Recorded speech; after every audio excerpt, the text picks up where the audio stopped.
The center position review and outlook next on this edition of Locked On Capitals.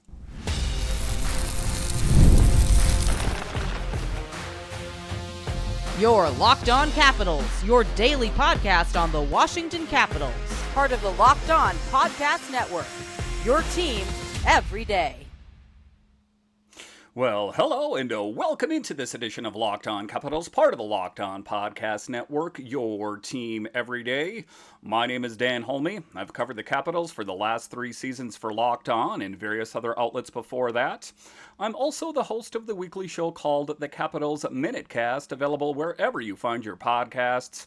And as always, I want to thank you for making this your first listen of the day. So in this edition of Locked On Capitals, we do a review at the center position of the Capitals this past season. There were a lot of great things to talk about. Some question marks going into next season. We'll talk about that a bit later. We'll talk about the fourth line center and Nic Dowd, a defensive specialist and an offensive coordinator, if you will, or big contributor on that fourth line. He is the guy that has stirred the drink at the center position on the fourth line for years. What's so special about Nic Dowd? A bit later, we'll talk about Pierre-Luc Dubois, big body, bigger expectations. He was the player that the Capitals traded for last summer, a deal that sent Darcy Kemper out to the Kings. In return, they got Pierre-Luc Dubois, a big contract and a lot of question marks. But just to get it going here, we'll talk about the first line center in Dylan Strome, top line, top form, and all things considered, I love what Dylan Strome brings to this team. Listen, he was the guy that was put on the scrap heap by the Chicago Blackhawks and has been just a huge contributor to the Capitals the entire time he was here. And if you want to rewind time here a little bit, there was a lot of question as Nick Backstrom was that first line center for years. He assisted on more Alex Ovechkin goals than anyone else. So when Nick Backstrom had that hip resurfacing procedure done and he came back and wasn't what we had all hoped for, there was a lot of questions about who is going to be the heir apparent at that first line center position.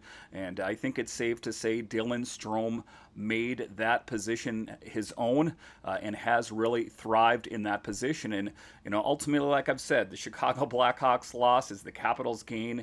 And there was some questions for me, even like when I found out that Pierre-Luc Dubois, when he got traded to the Capitals, was he going to be the first line center? But Dylan Strome just broke out this past season. So let's dive into the latest with Dylan Strome in segment 1 here. Strome had his best season ever. And, like I say, it just continues to get better and better. But a lot like a lot of other Capitals this past season that put up career numbers, you saw how well Connor McMichael played. You saw Alexei Protas take his game to the next level. And a lot of that, too, is in large part to the great leadership, the great head coaching of Spencer Carbery, Jack Adams winner, and, just not willing to accept mediocrity, that if the team wasn't performing, he was going to mix things up. But the one thing we know for certain is that first line center position is Dylan Strome's and Dylan Strome's alone. He played all 82 games and put up 29 goals, 53 assists, 82 points. That's a point per game. And for a guy who signed that 5-year, $5 million AAV deal back in 2023, that is some elite value. And, Dylan Strome was a name that I was familiar with when the Capitals acquired him, but I'm going to be honest with you here. I didn't know that we were going to see what we saw from him. Just huge. And, a special moment for him as well, contributing big time to Alex Ovechkin getting over the hump of passing Wayne Gretzky this past season. He averaged about 17 and a half minutes per night, and he was steady, not streaky, not disappearing, just like reliable. You could count on Dylan Strome night in and night out. And that's why you didn't see a lot of change. There was some thought out there about Pierre-Luc Dubois, and I think there were small glimpses where we saw, Pierre-Luc Dubois up there, but primarily it was Dylan Strome's position for a lion's share of the season. I know that sometimes in the games that, if they're not getting the production, they'll pop someone up to the top. So I think that if memory serves, there were times that, PLD popped up there, but all things considered, 9 times out of 10, it was Dylan Strome. 3 game-winning goals, too. And yeah, okay, plus-minus is a flawed stat, but he was +2, which is decent considering he played all year in tough matchups.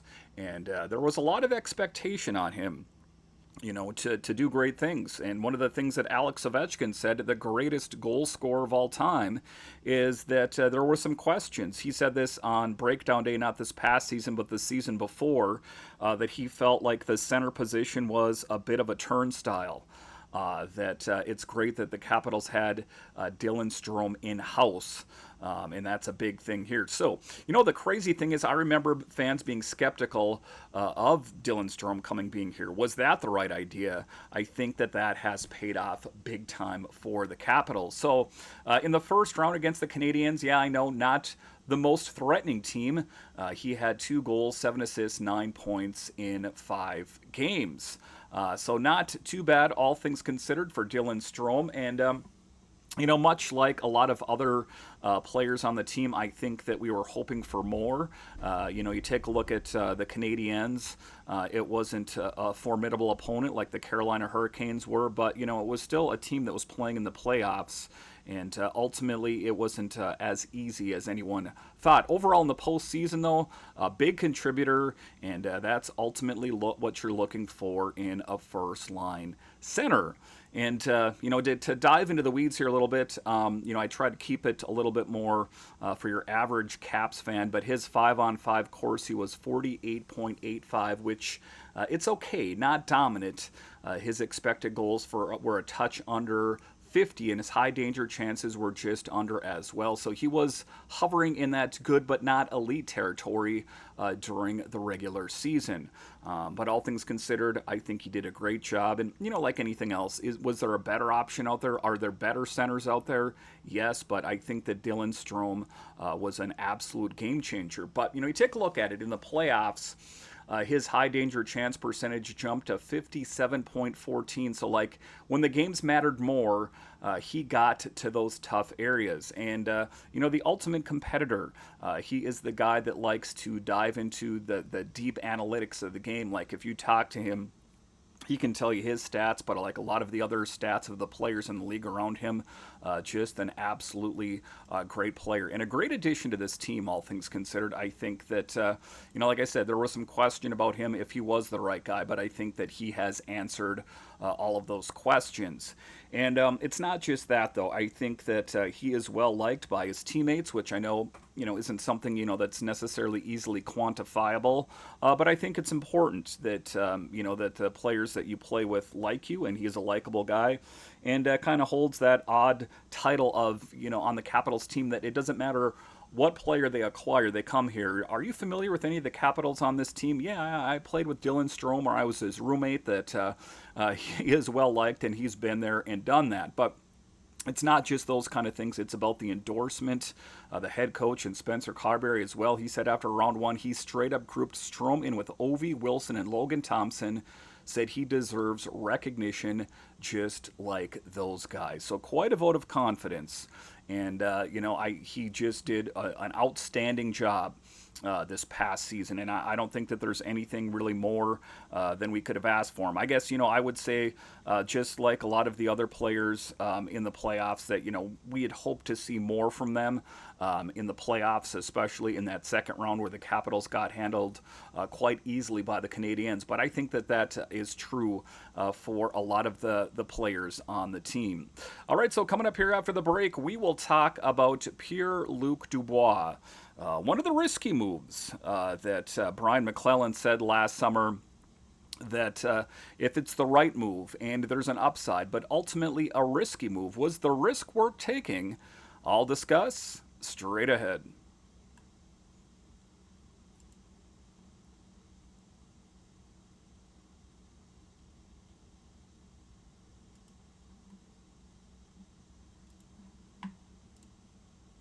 Looking for a snack that's both delicious and nutritious? Crack into a good source of protein with Wonderful Pistachios.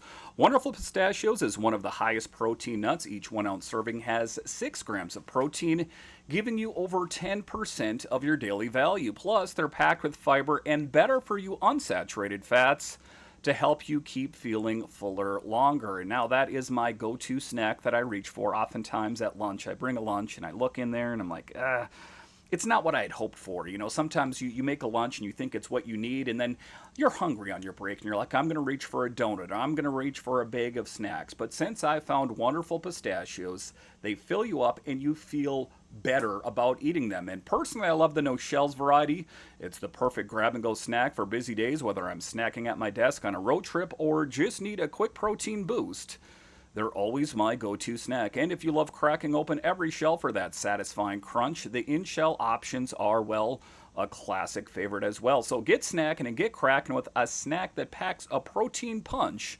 Visit wonderfulpistachios.com to learn more.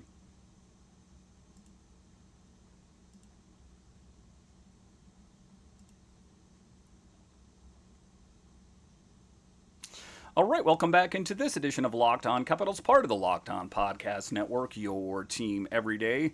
My name is Dan Holme. You can find me on Twitter. It's at DanCaps218. You can find the show on Twitter. It's at Locked On Caps. And as you notice, I'm not in my home studio. I'm away from home for a week here. So getting in some podcasts and just giving you some great Capitals coverage all summer long. So thanks for joining me. In segment 2 here, we are going to talk about Pierre-Luc Dubois. And I remember back to that last summer, it was the big move that kind of set everything in motion that Brian McClellan said he was going to do. He said he was going to make changes. And to be clear here, I was a bit skeptical. And he went out and traded for and acquired Pierre-Luc Dubois. He had 7 years left on his contract. It was like a total of 8-year deal, and a lot of snickering, a lot of laughing, a lot of NHL hosts of different podcasts and people I know that I talk about hockey with. They're laughing like, what are the Capitals doing with Pierre-Luc Dubois?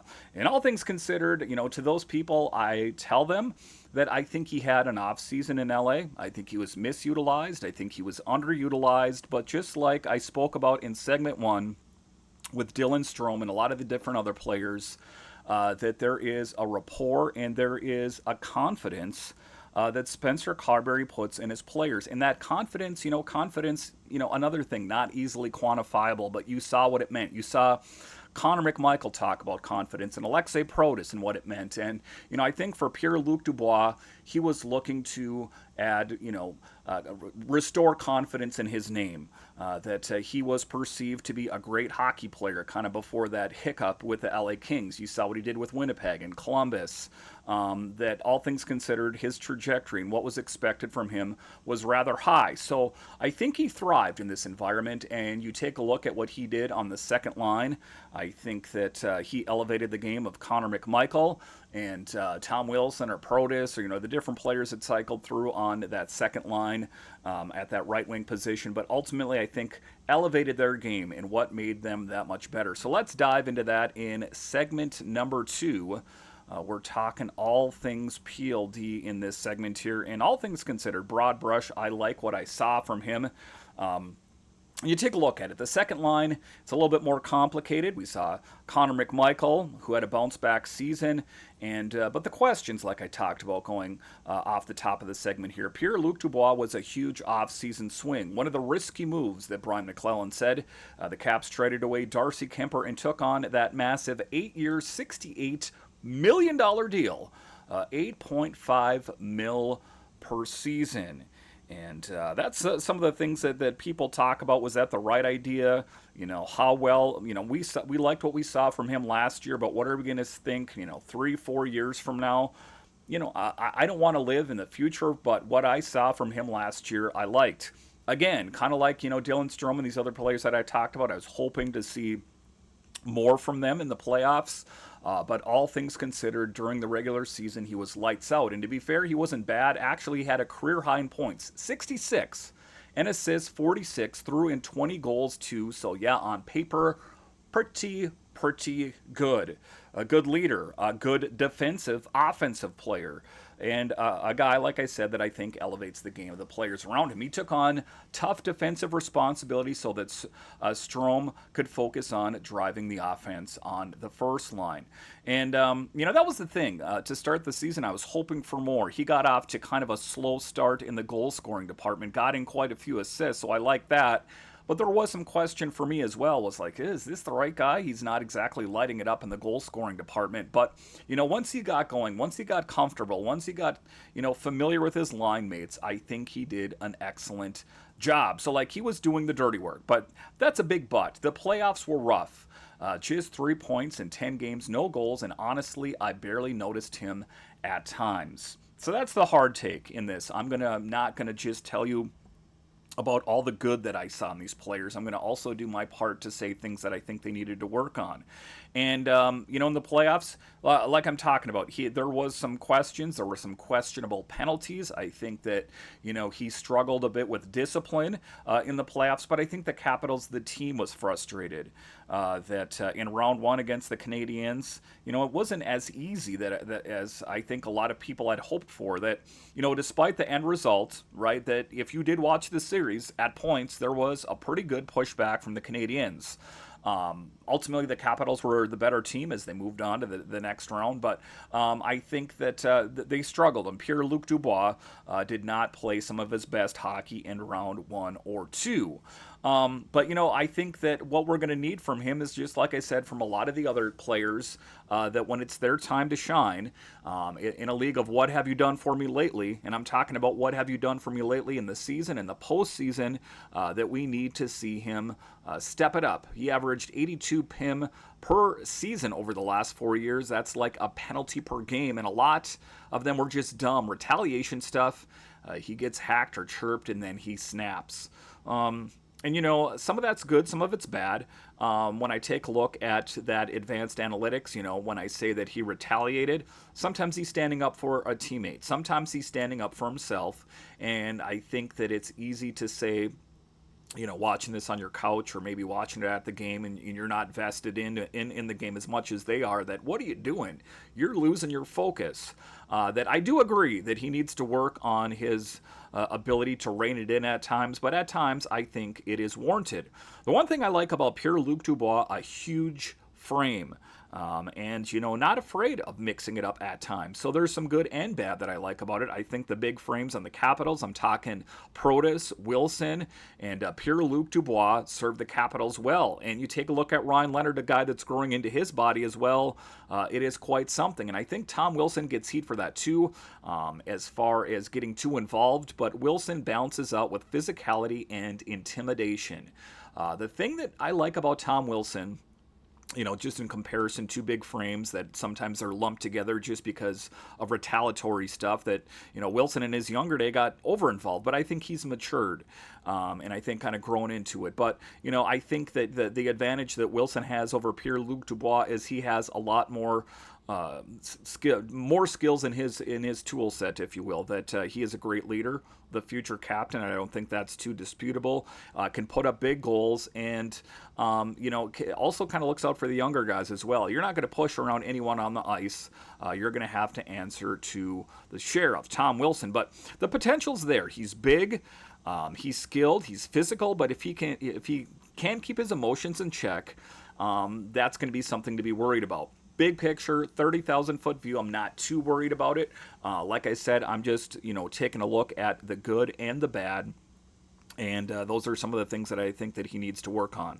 That kind of rein it in when you need to and step up on the bigger stage. That's why the Capitals brought him in here, was to really perform in the playoffs. But like I said, with a lot of the other players, we need to see more. The same goes for Pierre-Luc Dubois. But all things considered, 1 year into his contract, going into year number 2 with the Capitals, I like what I saw from him. Is he perfect? No. but I think that he was a good option at the second line center position. And unless the Capitals go out and make a huge splash this summer, I think that he's pretty well locked in at being that second line center next season as well. All right, so coming up here after the break, we will talk about Nic Dowd, the man himself that no matter who he surrounds himself, or I should say the Capitals surround him with, he thrives. He is that guy that stirs the drink on that fourth line center position. Let's talk about Dowd straight ahead.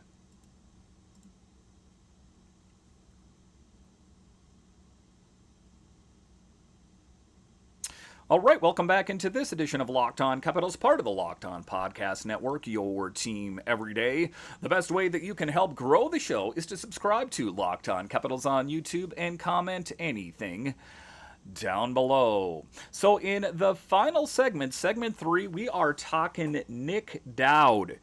He got that new contract, which I'll talk about here in a minute, and all the players that I had circled for Chris Patrick to take care of, he took care of. Extensions, I'm talking LT, I'm talking Chicker, and I'm talking Nic Dowd, that the key pieces are in place for the Capitals. Again, I would like if you went out and solidified the third line center position.